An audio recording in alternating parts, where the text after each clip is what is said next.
ఓం శ్రీ సాయిరాం. యదేవి సర్వభూతేషు శక్తి రూపేణ సంస్థిత. ఒక నిమిషం వీడియో ఆడియో ఆఫ్ చేయమ్మా సిస్టర్. Thank you. ఈ సరస్వతీదేవి గారి శక్తి అంటే మరి మొన్ననే ముచ్చరించుకున్నాం. ఆవిడ జ్ఞానప్రదాత, విద్యాప్రదాత. జ్ఞానప్రదాత, విద్యాప్రదాత 20 మంది రాక్షసులు చంపారు. అవసరం వస్తే చంపుతుంది కూడా ఆవిడ కూడా. Is a barrel gun just like Aradhya. How to use it, you have to use. ఎప్పుడు ఏ శక్తి రూపంలో కావాలంటే ఆ రూపంలో వస్తుంది అమ్మవారు. టుడే వీల్ సెలబ్రేట్ as జ్ఞానప్రదాయిని అండ్ బుద్ధి ప్రదాత అండ్ విద్యా ప్రదాత. ఇది కకటాలంగా నేను చూడలేదు ఇలా మూల నక్షత్రం అని చెప్పి. నాకు నక్షత్రాలతో పని లేవు, నేను చూడను కూడా. నాకు ప్రతి క్షణము వైటలే. కాకతాళీయంగా ఒక ఆధ్యాత్మిక సోదరిమణి ఈ Oscar 9th. I said yes. మన దగ్గర ఎస్ లే, నో అనే మాట లేదు ఇక్కడ ఏది కూడా. బికాజ్ దిస్ ఈ స్వామిస్ గ్రూప్, నాది కాదు మీది కాదు, ఓన్లీ ఎస్. అటువంటి ఆధ్యాత్మికవేత్త, ఒక తపస్విరాలన్నమాట. స్పిరిచువల్ లైఫ్ అంటే నిత్య జీవితంలో ఆధ్యాత్మిక జీవితం ఉపన్యాసాలు చెప్తుంటారు. మన అధ్యయన మండలి బుక్లెట్లో కూడా ఫస్ట్ టాపిక్ అదే, చాలా పెద్ద టాపిక్. నిత్య జీవితంలో ఆధ్యాత్మికత అంటే ఒక సత్సంగాలు 5-6 చెప్పొచ్చు ఒక టాపిక్ మీద. చెప్పటం నిన్న వేదపురుష సప్తాహ యజ్ఞం ఏం చేస్తారో ఎక్స్ప్లెయిన్ చేశాను. అక్కడ పోయి చూస్తే తెలుస్తుంది ఏం చేస్తారు. You can go and see the beauty. ఆ విధంగా పొద్దున్న లేచిన దగ్గర నుంచి కూడా దైనందిన జీవితంలో she's a totally spiritual women. ఎలా కుదురుతుందంటే ఎందుకు కుదరదు, ఎలా కుదురుతుంది అన్న వాళ్ళకి ఎందుకు కుదరదని క్వశ్చన్ వేస్తారు. కుదుర్చుకోవడము కుదరకపోవడము మన చేతిలో ఉందండి. మన అట్ల తద్ది వచ్చింది, మనకు ఎవరికి తెలియదు. I have seen the video. Entire family అలా కూర్చుంది సెలబ్రేట్ అట్ల తద్దా. ఆడికి కోరిక లోపల ఉంది. ఏం చేస్తాంలే మా అమ్మాయి, ఏం చేస్తాంలే అంటే ఏమి చేయలేము. ఏమి చేస్తాలే, ఎందుకు నీరసంగా ఉండాలి. అటువంటి శక్తి స్వరూపిణి, చైతన్య స్వరూపిణి మనందరిలో ఉండగా నీరసమైన మాటలు నా వల్ల ఏమవుతుందండి, ఇటువంటి మాటలు మా సోదరి మన నోటంబట్ రావు. Almost parallel with ASB she started. ఆవిడకు తెలుసు నాకు అంజనాదేవి అని ఎప్పుడో తెలుసు. అంజనాదేవి అంటే సామాన్యాలండి. She belongs to Rama family. ఆంజనేయుడు వేరే కాదు, ఆంజనేయుడు also belongs to Rama family. మరి ఎంతమందికి తెలుసో తెలియదు. అటువంటి ఆంజనేయ స్వామికి జన్మనిచ్చే మహా అద్భుతమైన శ్రీమూర్తి అండి అంజనాదేవి అంటే. ఇది ప్రాక్టికల్లీ స్పిరిచువల్ మనం థియరీ చెప్పడం కాదు, కబుర్లు చెప్తుంటే ఇవ్వడం చెప్తుంటే చాలా మంది పీఠాధిపతులు కూడా ఇప్పుడు కబుర్లు అయిపోయింది. ఆచరణ ఏం లేదు. కేవలం my life is my message అన్న అవతారము సత్యసాయి అవతారం. రాముడు కూడా అనలేదు నిజే, రాముడు చేసి చూపించాడు, కృష్ణుడు చెప్పాడు అంతే, ఆయన చేయక్కర్లా. బికాజ్ అవతారం మారిపోయేటప్పటికి సిద్ధాంతాలు మారిపోయాయి. బట్ సత్యసాయి అవతారము నా జీవితమే నా సందేశం అని 80 సంవత్సరాలు ఆయన ఆచరించి మన చేత ఆచరించే చేయమన్నారు. సో ఇది ప్రాక్టికల్లీ స్పిరిచువల్ మనం, not a theoretical. Everybody have so much theoretical knowledge అండి. నేనైతే నిన్న ఒక ఆయన అన్నాడు 100 పుస్తకాలు రాయాలని చెప్తాడు. అది చెప్తానికే ఉంది, రాసిన రాయొచ్చు. ఉపయోగం ఏంటి 100 పుస్తకాలు రాసి? అందులో ఉన్న ఒక అక్షరమే నేను ఆచరించాలి కదా. అందుకని స్వామి థియరీ ఏంటంటే practice. You must a drill master, not a English teacher or a Sanskrit teacher or mathematics teacher. You should be like a drill teacher. Drill టీచర్కి నువ్వు చేతులు ఎత్తరా అంటే కుదరదు, వాళ్ళు చేతులు ఎత్తాలి, ఎత్తమని చెప్పాలి. So we should be like a drill teachers అండి. Not only myself, not only and Anjanadevi, everybody should be here in this group like a drill teacher. I request Anjanadevi speak. మీ సత్సంగాన్ని ఇవ్వమని కోరుతున్నాను. జై సాయిరాం. జై సాయిరాం. ఓం శ్రీ మాత్రే నమః. ఓం సత్య సాయిరాం. ఏఎస్బి సత్సంగం అధినేత సత్య సాయి ప్రతిరూపమైన శ్రీ శ్రీ మల్లెల వరలక్ష్మి సమేత నారాయణులకు అనంత కోటి నమస్కారములు. ఈ అవకాశం ఇచ్చినందుకు నా ధన్యవాదాలు తెలుపుకుంటున్నాను. అహం సత్యబోధ సత్సంగం భక్తులందరికీ సత్య సాయిరాం. అద్భుతంగా నడుస్తున్న సత్సంగంలో ఉన్న భక్తులందరూ కూడా అదృష్టవంతులు. నన్ను కూడా మీరందరూ మీలో కలుపుకొని ఆ అదృష్టాన్ని నాకు కూడా అందించినందుకు మీ అందరికీ కృతజ్ఞతలు తెలుపుకుంటున్నాను. అందరికీ సత్య సాయిరాం. అమ్మ గురించి చెప్పమన్నారు. మరి ఆశ్వీజ మాసం ప్రారంభం అంటేనే అమ్మవారి వైభవం అందరి మనస్సుల్లో నిండిపోయి ఆనంద డోలికల్లో మునిగిపోతాం. అటువంటి అమ్మ అలంకారాలను చూస్తూ కళ్ళు, స్తోత్రాలను వింటూ చెవులు, పారాయణలు చేస్తూ పాటలు పాడుతూ వాక్కు, మరి పూజలు చేస్తూ చేతులు, మరి కాళ్ళు చక్కగా దేవాలయాలకు వెళ్ళి అమ్మ దర్శనం చేస్తూ కాళ్ళు, అమ్మ ప్రసాదాలను స్వీకరించి తనువంతా అమ్మ దయతో పవిత్రం అయిపోతోంది. అటువంటి ఆ పవిత్రం చేసేటువంటి ఆ తల్లికి నమస్కారం చేసుకుంటూ ఆ పవిత్రత ఎల్లవేళలా అందరికీ ప్రసాదించమని ఆ లలితమ్మను ప్రార్థిస్తున్నాను. అమ్మ గురించి అమ్మ ఏమి చెప్తుందో, మరి ఏమి పలికిస్తుందో, అమ్మ దయతో మనం అమ్మ అనుగ్రహించిన ఆ పలికించిన పలుకులను విని తరిద్దాం. లలితమ్మ అంటాం. లలిత అంటేనే మృదువైనది, మనోహరమైనది అని అర్థం. ఆ పదం నుండే లాలిత్యం అనేది పదం పుట్టింది. లాలిత్యం అన్నా మృదువే, మనోహరము అని అర్థం వస్తుంది. లలిత అంటే మృదువైన మనోహరమైన సౌందర్యం కలిగిన తల్లి. అందుకే లలిత సహస్రనామాల్లో 51 నామాల్లో ఆమె సౌందర్యాన్ని వర్ణించడం జరిగింది.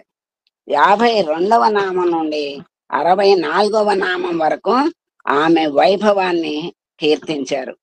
65వ నామం నుండి 82వ నామం వరకు అమ్మ పరాక్రమం వర్ణించబడింది. 83వ నామం నుండి 84వ నామం వరకు దేవి మహిమ వర్ణించబడింది.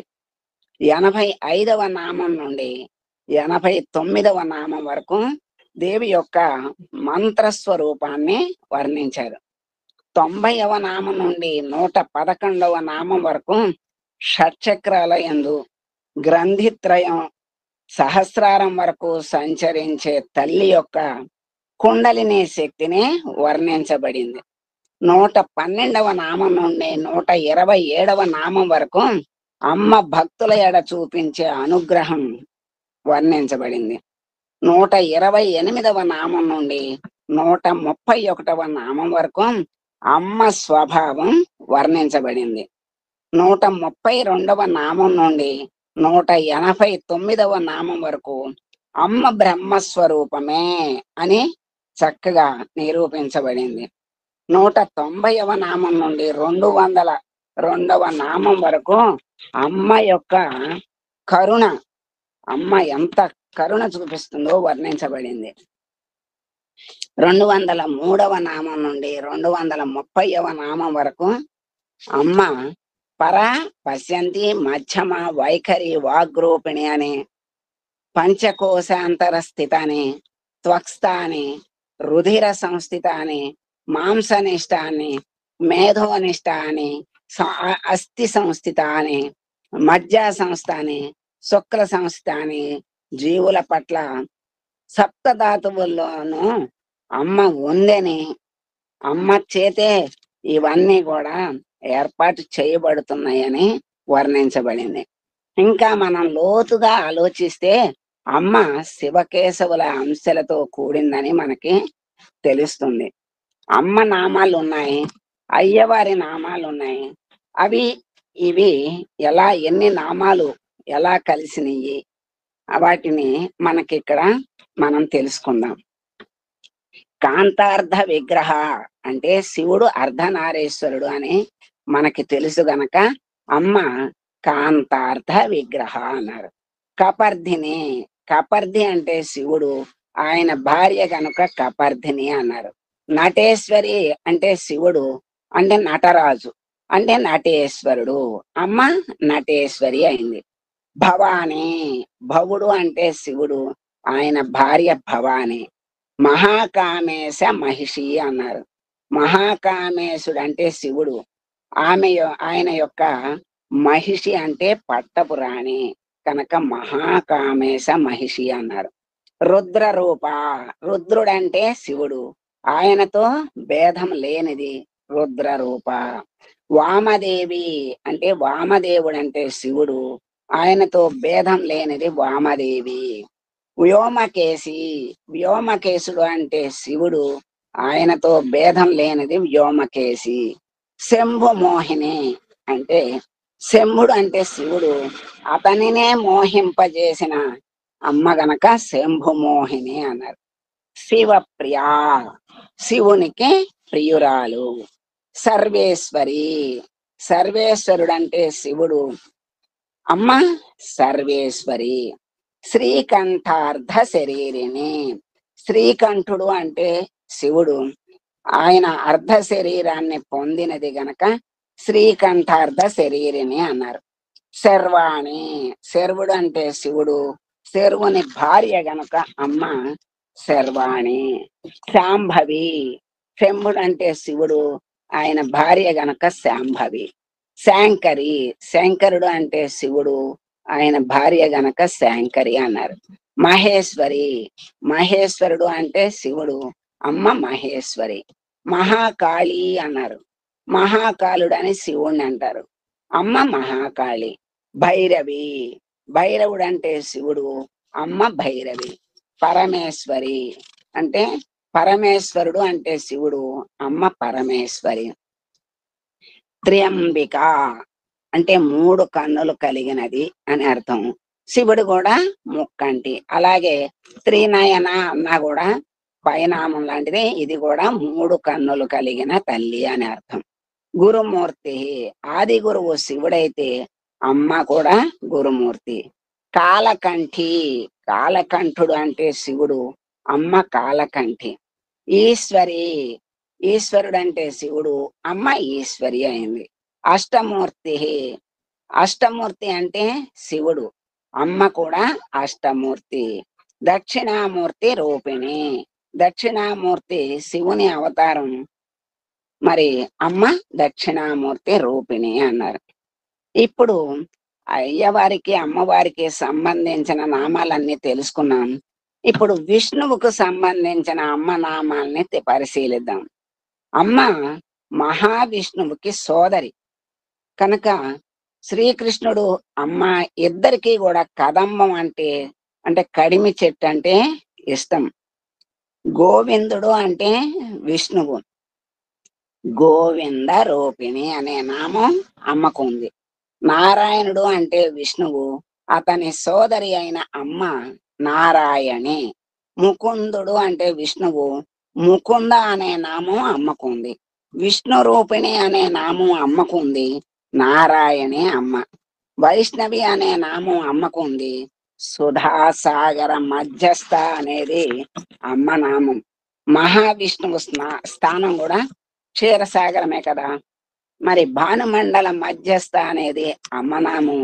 ధ్యేయస్సదా సవితృమండల మధ్యవర్తి అనే వాక్యం మహావిష్ణువుకి సంబంధించింది. సూర్యమండల మధ్యంలో ఉంటాడని తెలుపుతోంది. అమ్మనామం అలాగే తెలుపుతోంది. సహస్ర శీర్ష వదన, సహస్రపాత్, సహస్రాక్షి అనే నామాలు కూడా అమ్మలోని విష్ణుతత్వాన్ని తెలుపుతున్నాయి. అప్రమేయ, విజయ, మహాబుద్ధి, మహావీర్య, మహాశక్తి, మహాబల, మహామాయ, గోప్త, గుహ్య, దుర్గ, దుర్గమ మొదలైన విష్ణునామ సహస్రంలోని ఈ నామాలన్నీ లలితా సహస్రనామంలోని నామాల్లో కూడా అప్రమేయ, విజయ, మహాబల, మహాబుద్ధి, మహావీర్య, మహాశక్తి, మహామాయ, గోప్త్రి, గుహ్య, దుర్గా, దుర్గమ అనే నామాలు ఇరువురి తత్వం ఒక్కటే అని మనకి ఆ నామాల్లోనే చెప్పకుండానే తెలుస్తున్నాయి. పద్మనాభ సహోదరి అనేది అమ్మ నామం. మరికొన్ని నామాలు ఇప్పుడు పరబ్రహ్మ స్వరూపం అమ్మ అనే బ్రహ్మతత్వాన్ని తెలియజేస్తాయి. ఆ నామాలు కూడా కొన్ని మనం తెలుసుకుందాం. అనాది నిధన, అమేయాత్మ, కేవల, చిచ్చక్తి, జ్ఞానగమ్య, తత్పద లక్ష్యార్థ, దేశకాల పరిచ్ఛిన్న, ద్వైత వర్ణిత, ధ్యానగమ్య, నిత్య, నిరంజన, నిరత్యయ, నిరవధ్య, నిర్గుణ, నిర్నాశ, నిర్భవ, పరంధామ, పరాశక్తి, ప్రజ్ఞాన ఘన రూపిణి, బ్రహ్మరూప, భగవతి, లీలా విగ్రహ ధారిణి, విరాట్ రూప, విశ్వగర్భ, సచ్చిదానంద రూపిణి, సత్య జ్ఞానానంద రూప, సర్వమయి అనే నామాలన్నీ కూడా ఈ పరబ్రహ్మ స్వరూపానికి నిదర్శనాలు. లలితాపాసనలో 2 విధానాలు ఉన్నాయి. ఒకటి వైదిక మార్గం, రెండవది తాంత్రిక మార్గం. వైదిక మార్గాన్ని దక్షిణాచారం అంటారు, తాంత్రిక మార్గాన్ని వామాచారం అంటారు. వామ మంత్రోపాసకశ్చ బ్రాహ్మణో నరకం ప్రజేత్ అని నిషేధం ఉంది. వామాచారంలో నీచమైన కర్మలు ఉంటాయి. ఆనందో పరబ్రహ్మ అనే వేదవాక్కు జీవుల్లోని ఆత్మతత్వానికి నిదర్శనం అనే అర్థాన్ని ఇస్తుంది. ఆనందమే పరబ్రహ్మం అయితే మరి పంచకోశాల్లో ఒకటైన ఆనందమయ కోశం ఉంది కదా, అది ఆత్మ కావాలి కదా అనే సందేహం. పంచకోశాలు ఆత్మ కాదని అద్వైత మతం మనకి తెలుపుతోంది. ఆ పంచకోశాల లోపల ఉన్నది ఆత్మ గాని పంచకోశాలు ఆత్మ కాదు కదా. ఇటువంటి వితండవాదాలు వాళ్ళని పతనానికే త్రోవ చూపిస్తాయి. దేవతోపాసన భక్తితో చేసేవాళ్ళు ఉత్తములవుతారు, కోరికలతో చేసేవాళ్ళు మధ్యములు అంటారు, క్షుద్రమైన కోరికలతో క్షుద్ర పూజల్ని చేసేవాళ్ళు అధమాధములు అంటారు. దేవతోపాసన దేనికి చెయ్యాలి అంటే ఆధ్యాత్మికోన్నతమైన స్థితికి కారణం కావాలి గాని పతనానికి కారణం కాకూడదు. మరి ఎంతో భాగ్యాన్ని ఇచ్చేటువంటి దేవతోపాసనని మరి నిర్భాగ్యంగా దాన్ని మార్చుకుంటే వాళ్ళ జన్మలు ఎన్ని జన్మలెత్తినా వాళ్ళకి సద్గతి అనేది రాదు.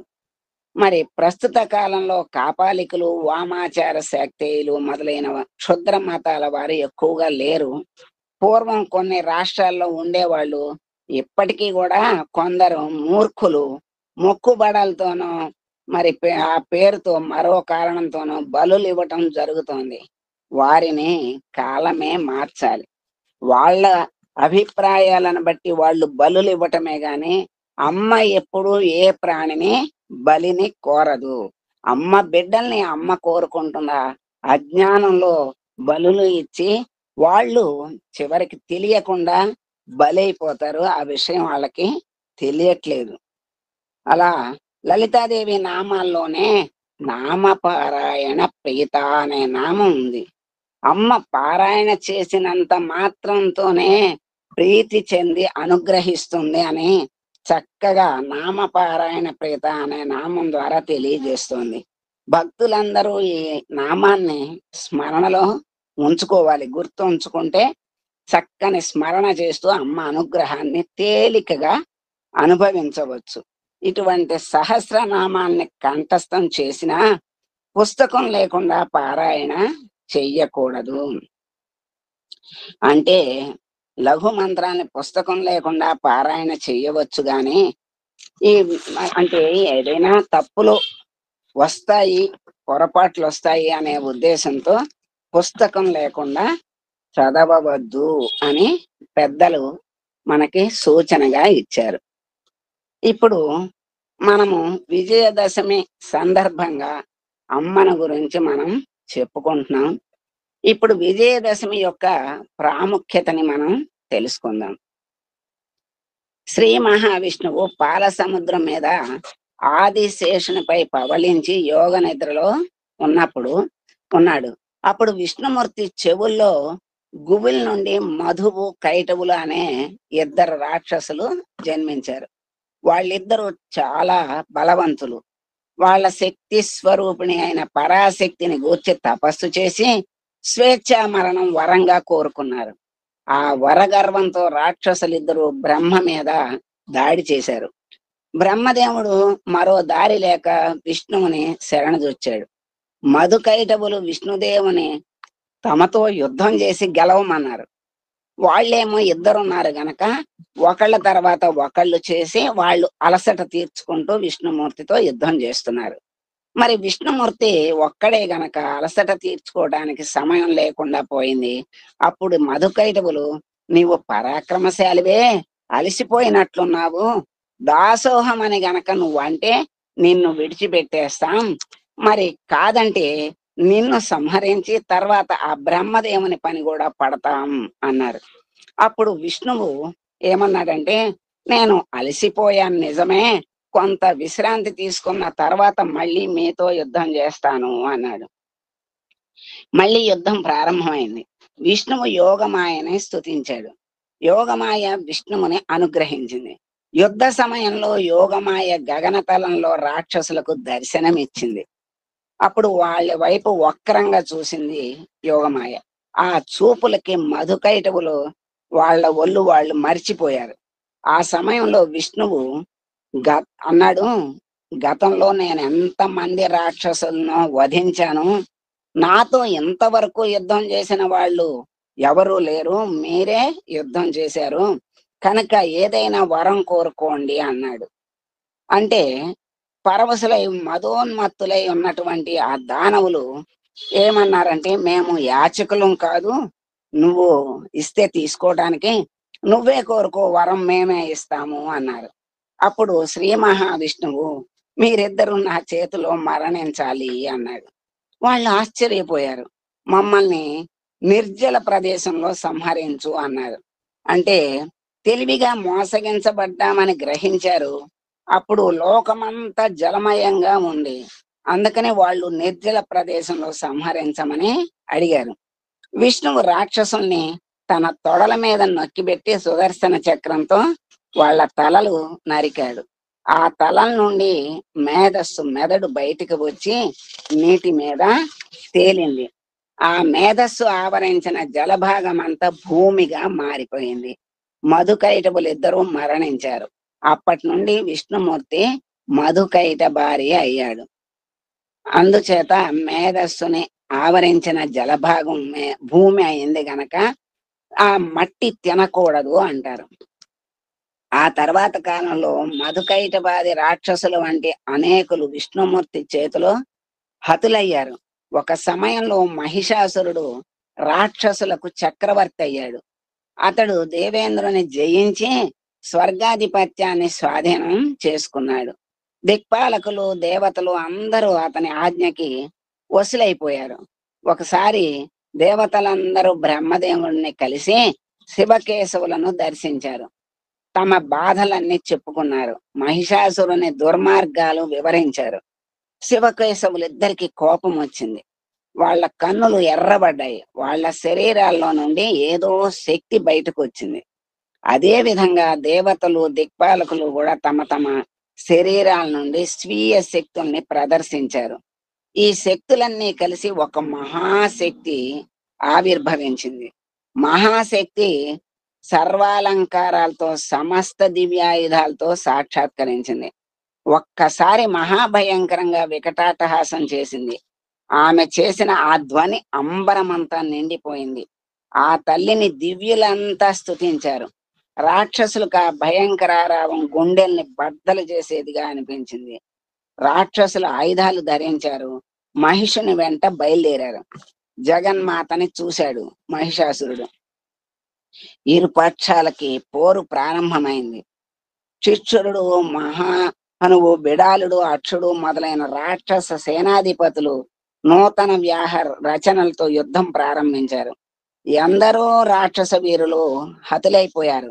జగన్మాత సింహ వాహనాన్ని అధిరోహించింది. సింహ గర్జనలతో, రాక్షస వీరుల అరుపులతో రణరంగం భయంకరంగా ఉంది. సింహం రక్కసుల రక్తం త్రాగుతూ జూలు విదిలిస్తూ ఉంది. రాక్షసులు ప్రాణభీతితో అరుస్తూ ఉంటే దేవతలు పూలవాన కురిపిస్తున్నారు అమ్మవారి మీద. పుష్కల, తామ్రాసుర, అంధకాసుర, ఉగ్రాస్య, ఉగ్రవీర్యాది రాక్షస వీరులు అనేకులు అమ్మవారి చేతిలో హతులయ్యారు. ఈ దృశ్యం చూసి మండిపడ్డాడు మహిషాసురుడు. మహిష అంటే దున్నపోతు రూపం. ఆ దున్నపోతు రూపాన్ని ధరించాడు. వచ్చి కాలి గిట్టలతో నేలని తట్టాడు. కొమ్ములతో పర్వతాల్ని బంతులుగా మార్చి చక్కగా ఎగరగొడుతున్నాడు. వాడి భయంకర రూపానికి ప్రకృతి కంపించింది. మహిషుణ్ణి పాశంతో బంధించింది శ్రీదేవి. వాడు వెంటనే మహిషి రూపాన్ని విడిచేశాడు. రాక్షసాకారం ధరించాడు. భయంకరారావం చేశాడు. అంతలో చండిక మధుపానం చేసింది. ఒక్కసారిగా మహిషుణ్ణి క్రింద పడేసింది. పాదంతో తొక్కి పెట్టింది. శూలంతో గుండెల్లో పొడిచింది. అంతలో మహిషుని ముఖం నుండి మరొక ఆకారం బయటకు వచ్చింది. మహాదేవి ఆ రాక్షస ఆకారాన్ని పదునైన తన ఖడ్గంతో సంహరించింది. ఆ రాక్షసుని మస్తకం శరీరాన్ని నుండి నేల కూలింది. మహిషాసురుని కళ్ళారా చూసిన రాక్షస సైన్యం హాహాకారాలు చేసింది. దేవతలందరూ ఆనందంతో మహాదేవిని స్తుతించారు. మరి ఈ పాత్రులలో దుర్గామాత విశిష్టత కూడా మనం తెలుసుకుందాం. దుర్గామాత, మరి దుర్గామాత చరిత్రలోకి వెళ్ళి చూస్తే కాళీ, తార, చిన్నమస్త, భువనేశ్వరి, సుముఖి, బాల, కుబ్జ వీళ్ళందరూ 7. ఈ 7 కూడా ప్రథమ చరిత్రలో మరి ప్రతిపాదింపబడిన నాయకులైతే, అలాగే మధ్యమ చరిత్రలోకి వచ్చేసరికి మళ్ళీ 7 నాయకులు కనపడతారు. వాళ్ళు సరస్వతి, లక్ష్మి, కాళి, లలిత, దుర్గా, గాయత్రి, అరుంధతి. ఈ 7 మధ్యమ చరిత్రలో కనపడతారు. మూడవదైనటువంటి ఉత్తమ చరిత్రలోకి వెళ్ళి చూస్తే సప్త మాతృకులు అంటారు. వాళ్ళే బ్రాహ్మి, వైష్ణవి, మాహేశ్వరి, మహేంద్రి, కౌమారి, చాముండ, వారాహి. ఈ 7 నాయకులుగా కనపడతారు. ఈ 3 చరిత్రల్లోనే ఏమో 7 చొప్పున 3 × 7 25 నాయకులు కలిసి సమిష్టి రూపాలై మళ్ళీ 7గా అంటే 21 మంది కలిసి మళ్ళీ 7 రూపాలు ధరించారు. ఆ 7 రూపాలుగా మారిపోయినప్పుడు వాళ్ళే మొట్టమొదటి స్వరూపంలో ఉండేటటువంటి తల్లి ఎవరంటే ఆ శ్రీశైలంలో ఉండేటువంటి తల్లి భ్రమరాంబ మాత. అట్లాగే ఆ 7లో శతాక్షి, కనకదుర్గ, లలితాంబిక, నంద, భీమ, రక్తదంతిక. మళ్ళీ ఈ 7 ఒకటిలోకి పోయారు. ఆ ఒక్కటే దుర్గామాత అని మనకి ఆ దుర్గామాత ఇంతమంది శక్తుల యొక్క రూపాల్ని ధరించింది. ఇంతమంది అనుగ్రహం దుర్గామాతను కొలిస్తే లభిస్తుంది. మరి మాయాజోదంలో ఓడిపోయినటువంటి ధర్మరాజు సోదరులతోనూ ద్రౌపదితోనూ కలిసి 12 సంవత్సరాలు అరణ్యవాసం పూర్తి చేశాడు. ఇక నియమ పాలనలో 1 సంవత్సరం అజ్ఞాతవాసం చెయ్యాలి. ఆ కాలంలో పాండవుల్లో ఏ ఒక్కరినైనా సరే కౌరవులు గుర్తిస్తే మళ్ళీ అరణ్యవాసం, అజ్ఞాతవాసాలు చెయ్యాలి. ఆ కారణంగా అజ్ఞాతవాసం విరాట నగరంలో విరాట మహారాజు కొలువులో నెరవేర్చుకుందామని నిశ్చయించుకున్నారు. అప్పుడు ధర్మరాజు దుర్గా మహాదేవిని స్తుతించాడు.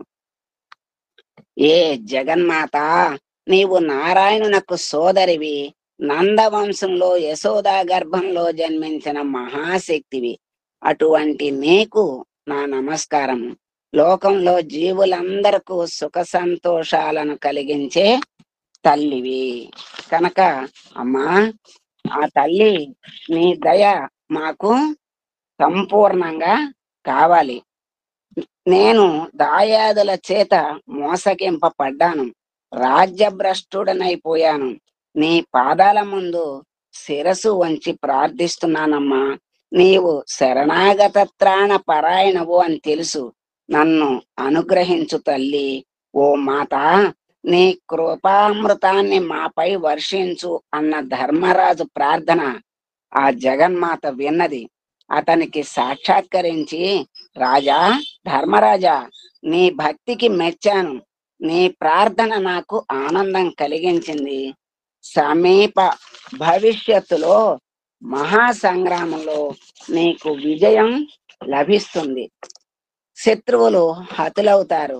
నిష్కంటకంగా రాజ్యపాలన చేస్తావు. నీవు నీ సోదరులు అనంత సుఖాలు అనుభవిస్తారు. పరిపూర్ణ ఆయురారోగ్య భోగభాగ్యాలతో మీ వంశం విలసిల్లుతుంది. ధర్మరాజా, నీవు చేసిన స్తోత్రం అసమానమైనది. ఎవరైతే నన్ను ఈ స్తోత్రంతో స్తుతిస్తారో వారికి సమస్త కోరికలు నెరవేరుతాయి. ఆయుష్మంతులు అవుతారు. రోగగ్రస్తులు రోగ విముక్తులవుతారు. రాజ్య ప్రాప్తి లభిస్తుంది. పుత్ర పౌత్రాదులతో వారి వంశం అభివృద్ధి చేయబడుతుంది. విడిపోయిన దంపతులు దగ్గరవుతారు. దూరదేశంలో ఉన్న తమ వారు తొందరలో కలుసుకుంటారు. విద్యార్థులు విజ్ఞానవంతులవుతారు. వ్యాపారాభివృద్ధి కోరే వారి ఇంట ధనవర్షం కురుస్తుంది. ఏ కోరికతో ఈ వ్రతం ఆచరిస్తారో వారి కోరిక తప్పకుండా నెరవేరుతుంది. స్త్రీలకు వైధవ్యం పోయి మరుసటి జన్మలో సుఖశాంతులు కలుగుతాయి. సర్వ క్లేశాలు నశిస్తాయి. సర్వ కార్యాలు సిద్ధిస్తాయి. చివరిగా ఒక్క మాట చెప్తోంది అమ్మ. మీరు విరాట నగరంలో జరిపే అజ్ఞాతవాస సమయంలో నేను మీ వెంట ఉండి మిమ్మల్ని ఎవరూ గుర్తుపట్టకుండా రక్షిస్తాను అని పలికి అమ్మ అదృశ్యమైంది. ధర్మరాజు చేసిన స్తుతికి ఆ తల్లి అనుగ్రహించి చక్కగా ఆయన కోరికను తీరుస్తానని ప్రత్యక్షంగా అమ్మ అనుగ్రహంతో చక్కగా వాళ్ళకి చెప్పి అది నెరవేర్చింది. చివర్లో వాళ్ళు వచ్చి కనిపెట్టామనుకున్నారు, కానీ సమయం దాటిపోయిందని తెలుసుకుని వాళ్ళు ఊరుకున్నారు. అంటే అదంతా అమ్మ దయ వల్ల వాళ్ళు ఆ సమయం వరకు కనుక్కోలేకపోయారు అని మనకు అర్థమవుతుంది.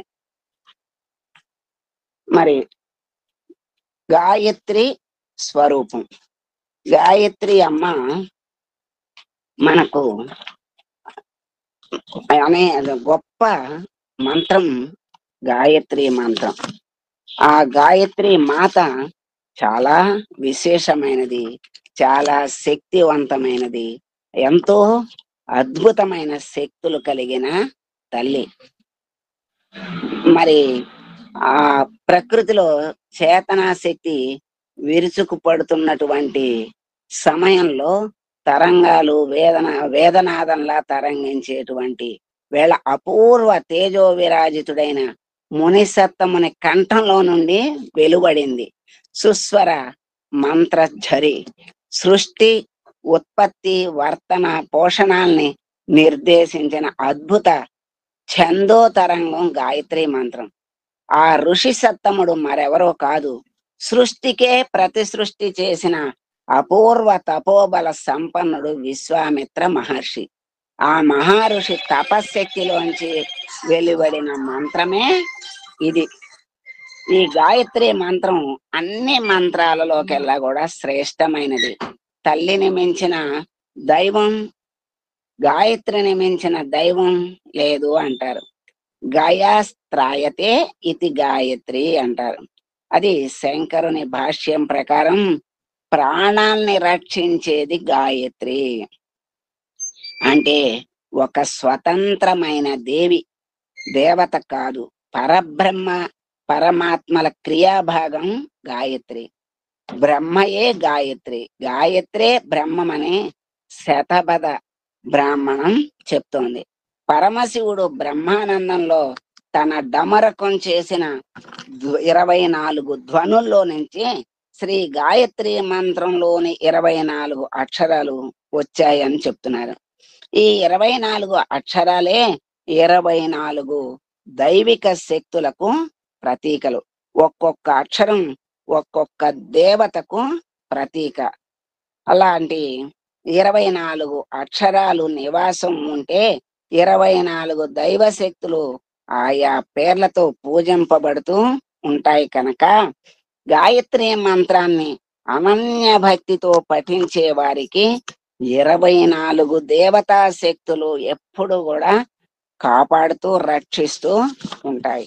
ఒక్క దేవత అనుగ్రహం కలిగితే చాలు మన జన్మ ధన్యం అవుతుంది అనుకుంటున్నాం. మరి అలాంటిది ఇక్కడ 24 దేవతలు ఒక్క మంత్రోచ్చారణలో 24 మంది దేవతల అనుగ్రహాన్ని అవలీలగా పొందవచ్చు అని ఆ గాయత్రి మంత్రం ద్వారా మనకి తెలియజేశారు. ఆ గాయత్రి మాతకు అనేక వేల నమస్కారాలు చేసుకుందాం. దసరా నవరాత్రుల్లో సరస్వతి అవతారం మూలా నక్షత్రం రోజున వస్తుంది. శరన్నవరాత్రుల్లో మూలా నక్షత్రం ప్రథమ పాదం ఏ రోజు, ఏ తిథి రోజు అయితే ఆ రోజున సరస్వతీ దేవిని పూజిస్తారు. అంటే ఒక్క రోజు అటు ఇటుగా మూలా నక్షత్రం వచ్చిన రోజున సరస్వతీ దేవిని పూజిస్తారు. చదువుకునే విద్యార్థులు తప్పకుండా సరస్వతి పూజ చెయ్యాలి. అప్పుడు దానికి వల్ల జ్ఞాపక శక్తి వృద్ధి పొందుతుంది, చక్కని చదువు లభిస్తుంది, వాళ్ళు ఉత్తమ స్థితికి అమ్మ అనుగ్రహంతో వెళ్తారు.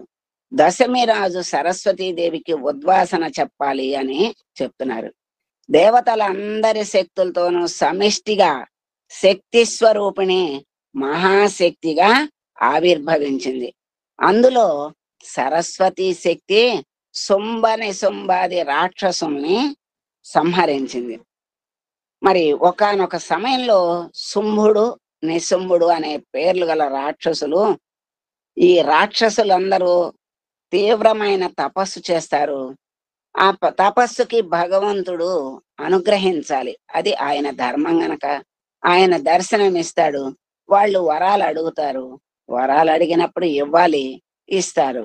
ఇస్తే ఆ వరం ఇచ్చినప్పుడు కూడా పరమాత్మ చెప్తాడు, ఇది లోక కళ్యాణం కోసం ఆ వరాన్ని మీరు వాడితే మరి మీ అందరూ సుఖంగా, మీరు సుఖంగా ఉంటారు.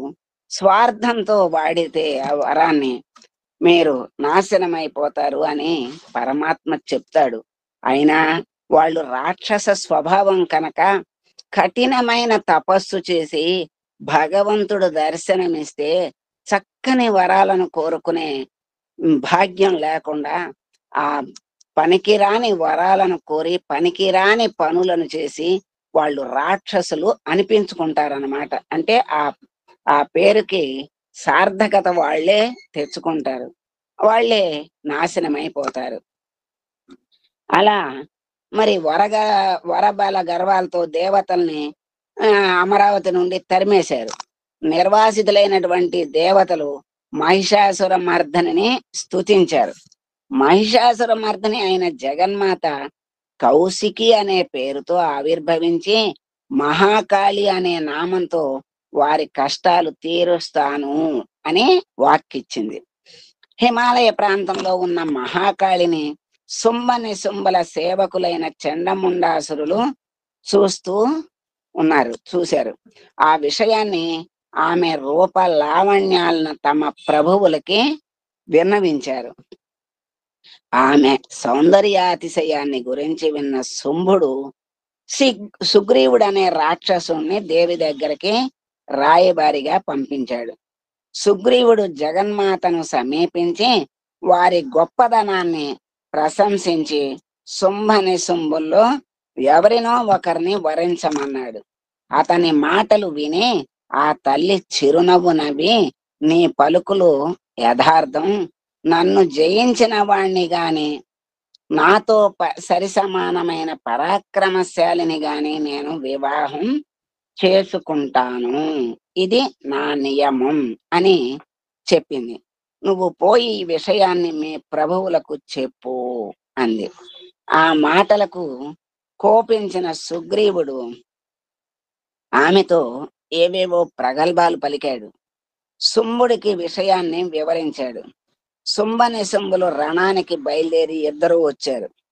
ఉభయ పక్షాలు పోరు ఘోరంగా చేస్తున్నాయి.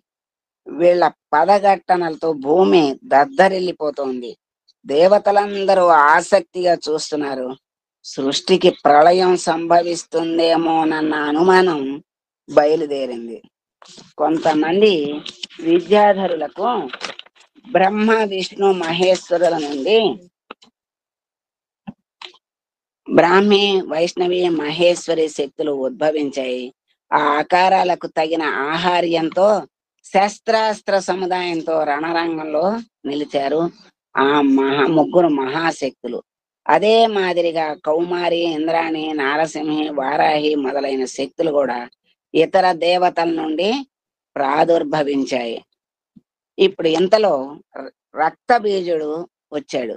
వాడి శరీరంలో నుండి నేల మీద రాలే ఒక్కొక్క రక్తపు బొట్టుకి ఒక్కొక్క రక్త బీజుడు ఉద్భవిస్తాడనమాట. ఆ ఇంద్రాణి శక్తి తన వజ్రాయుధంతో రక్త బీజుణ్ణి కొట్టింది. గాయపడేసరికి రక్తం చెందింది. ఆ రక్తం ఒక్కొక్క బొట్టుకి ఒక్కొక్క రక్త బీజులు పుట్టుకొచ్చారు. ఇది వాడు సాధించిన అపూర్వ శక్తి. వాణ్ణి జయించటం చాలా కష్టం. ఆ దృశ్యం చూసింది సరస్వతీదేవి మహాకాళితో అన్నది. ఏమందంటే, కాళీ, వీడి శరీరంలో రక్తం ఉన్నంత వరకు చావడు కనుక వీని శరీరం నుండి నేల మీద పడే రక్తాన్ని నేల మీద పడకుండానే త్రాగేసేయి, నీకు సహకారంగా ఉంటుంది చండిక అని చెప్పింది. కాళీ గాయపరిచింది. మళ్ళీ రక్త బీజుణ్ణి అలా నేల మీద రక్తం పడకుండానే మహాకాళి పీల్చివేసింది.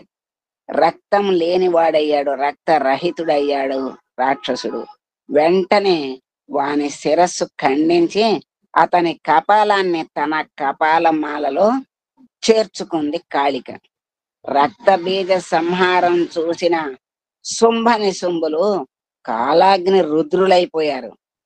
వాళ్ళు మళ్ళీ భయంకర యుద్ధం. సరస్వతీదేవి సింహంలా గర్జించింది.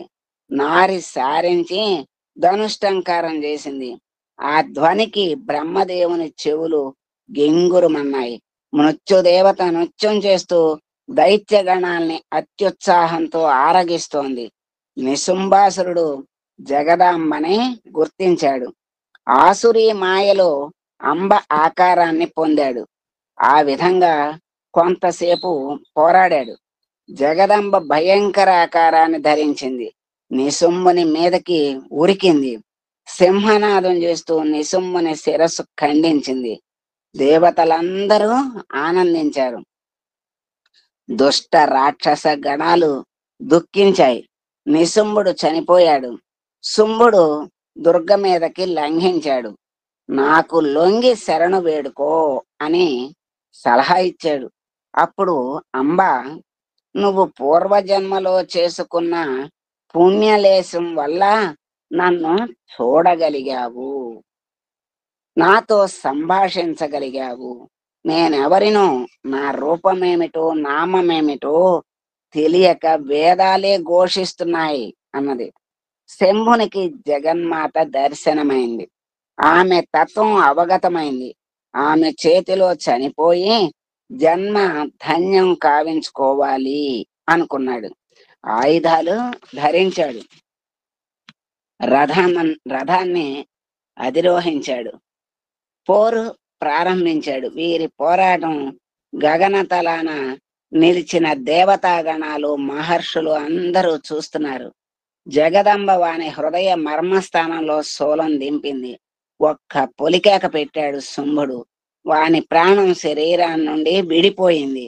ఆ దేహంలో నుండి ఒక దివ్య తేజస్సు ఉద్భవించి జగన్మాత మహా చైతన్యంలో లీనమైపోయింది. దేవతలు, దిక్పాలకులు, మహర్షులు మహాశక్తిని స్తుతించారు. రాక్షస సంహారం జరిగింది అంటే ఇక్కడ అర్థం అజ్ఞానం తొలగిపోయింది. విజ్ఞాన కాంతులు దశ దిశలా వ్యాపించాయి. విజ్ఞానం సరస్వతి కనుక మానవ హృదయాల్లో గూడు కట్టుకున్నటువంటి దురభిమానం, అహంకారం, మమకారం, ఆత్మీయత, స్వార్థం, ద్రోహం ఇవన్నీ కూడా దుష్ట రాక్షస శక్తులు లాంటివి. అవన్నీ నశించిపోవాలని కోరుకుంటూ శాశ్వతమైనది, పారలౌకికమైనది, నిరంతరానంద సంధాయకమైనది పరమేశ్వరి కృపా కటాక్షం అని గ్రహించుకోవటం, సరస్వతీదే పూజ మరి చేసుకోవటం, ఆ సరస్వతీదేవి ప్రాముఖ్యాన్ని గ్రహించేవారు చక్కగా ఆమె కటాక్షాన్ని కోరుకుని అమ్మ అనుగ్రహాన్ని పొందుతారు. ఇలా మరి వివరించి చెప్పేవాళ్ళు కూడా ఈ రోజుల్లో కొంచెం కరువయ్యారు. అమ్మ సరస్వతీదేవి ఆలయాలు విశేషంగా ఉన్నాయి. బాసర సరస్వతీ దేవాలయం మరి ఆదిలాబాద్ మండలంలో ఉంది. గ్రామంలోనే సరస్వతీదేవి ఆలయం చాలా ప్రసిద్ధి కలిగింది. భారతదేశంలో రెండు సరస్వతీ దేవాలయాలు ఉన్నాయి. మొదటిది కాశ్మీరంలో ఉంది, రెండవది ఆంధ్రప్రదేశ్లో ఆదిలాబాద్ జిల్లాలో ఉంది. కురుక్షేత్ర మహాసంగ్రామం అయిన తర్వాత వ్యాస మహర్షి తన వారంతా మరణించిన కారణంగా మనశ్శాంతి కోసం సంచరిస్తూ ఈ ప్రాంతానికి వచ్చాడు. ఆ స్థల మహత్యం ఏమిటో గాని అతనికి మనస్సు అక్కడ ప్రశాంతత పొందింది. బాసర గోదావరి తీరాన ఉన్నదనమాట.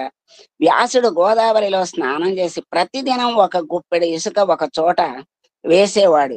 కొన్నాళ్లకు అక్కడ సరస్వతీదేవి విగ్రహం వెలిసింది. ఇది ఇసుక విగ్రహం వ్యాసునిచే నిర్మింపబడింది కనుక దీనికి వ్యాస క్షేత్రం అనే పేరు వచ్చింది. కాలక్రమేణా వ్యాసరగానం, బాసరగానం రూపాంతరం చెందాయి.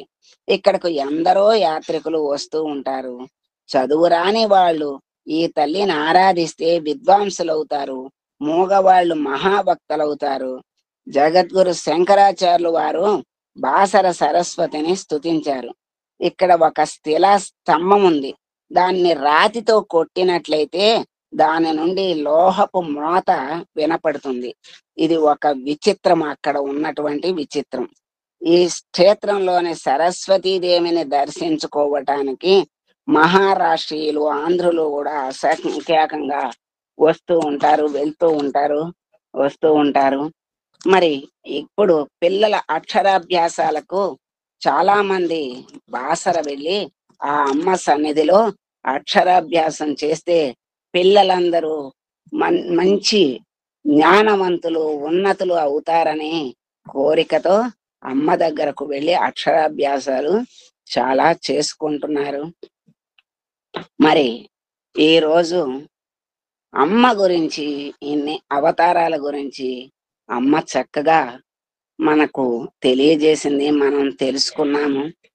మీ అందరి సహకారంతో నాకు ఇచ్చినటువంటి ఈ అవకాశంతో నేను ఈ సమయాన్ని అమ్మ పలుకులు పలికించింది పలికాను.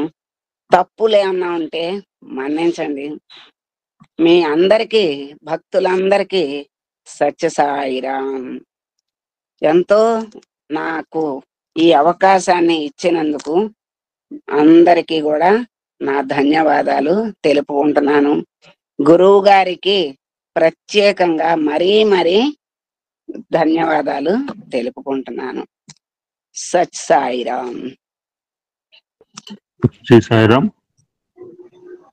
యా దేవి సర్వభూతేషు శక్తి రూపేణ సంస్థిత. Thank you so much sister. Thank you. Wonderful message. ఈరోజు